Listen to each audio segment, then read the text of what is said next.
Hey guys, so if you are going camping in a rainy day, making a fire might become a problem, especially when everything is wet.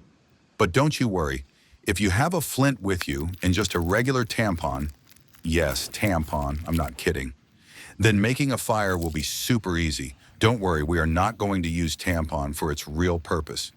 Key thing here is that it's made out of cotton that burns very well, and it's compressed and packed in plastic, so it will always be dry.